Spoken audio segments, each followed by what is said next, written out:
If you have a friend who has been wanting to start watercolor but doesn't know where to begin, send them this video. Today we are using the wet on dry technique, one of the simplest ways to start and anyone can follow along. I start by drawing a semicircle using vermilion hue. You can use any red you have.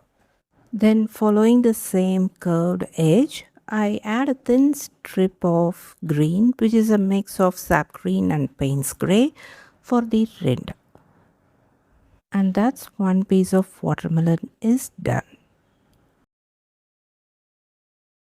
Next, I draw only a small portion of the semicircle, imagining that a part of it goes past the border of my bookmark strip, like it's hidden beyond that edge. So I paint only the visible section. For this painting, I'm using two brushes. One is dedicated for red pigment and other is dedicated for green pigment. So by this way, you don't need to rinse the brush every time when you change the color. For the next watermelon, I once again painting the partly visible slice of the watermelon, and I repeat the same process for the rest. That is, you can paint a full semicircle or just half of it, or you can place the watermelon slice near the border so only a part of it is visible. So you can vary the way you paint it however you like.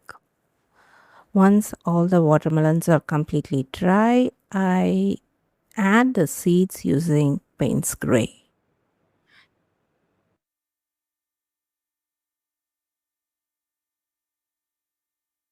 We will paint the background for this watercolor bookmark a little bit later. We will move on to paint the blueberries. Just like before, I used two brushes here, one for Payne's Gray and one for violet.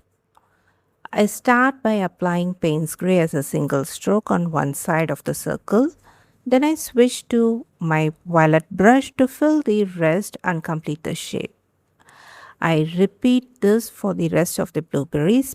I'm just speeding up the process since it is the same method for each blueberry.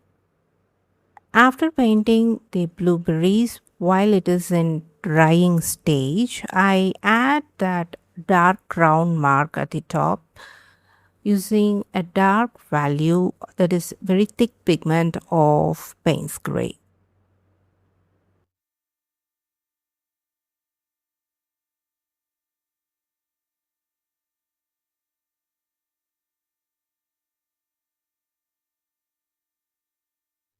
Now I use sap green to add a few small leaves for extra fill on that white space.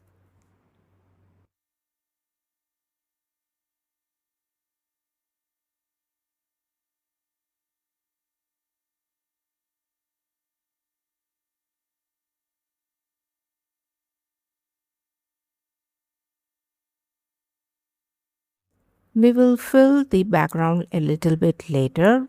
Let's move on to our final bookmark. We are painting lemon slices for this. I start by drawing a circle using yellow that is on my palette.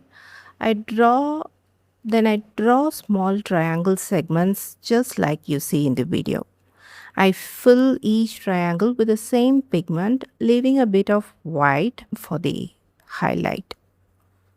Once a slice is done, you know how to repeat the same process for the rest of the slices. Just like with the watermelon, I vary how much of each slice is visible. That is, some are fully visible, some are half circles, and some are only partly visible, cut off near the edge of the bookmark.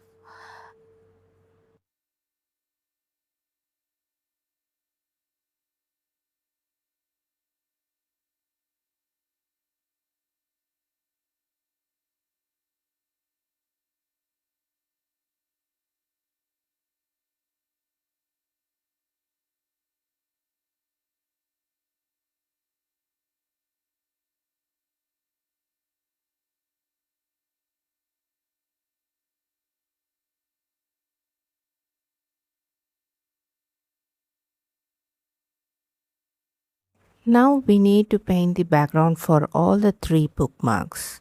I actually forgot to hit the record button while painting the background for the watermelon bookmark. So I'll just explain it here.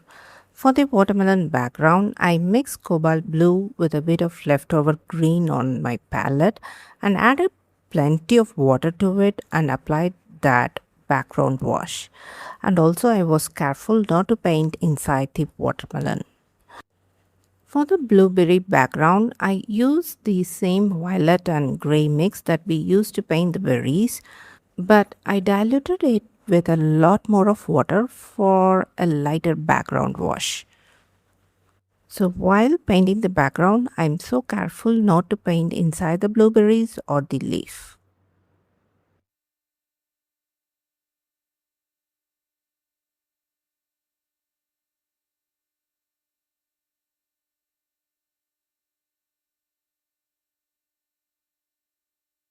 For the lemon background, I mixed cerulean blue with a small amount of green. Again, I diluted this with plenty of water and applied the background wash.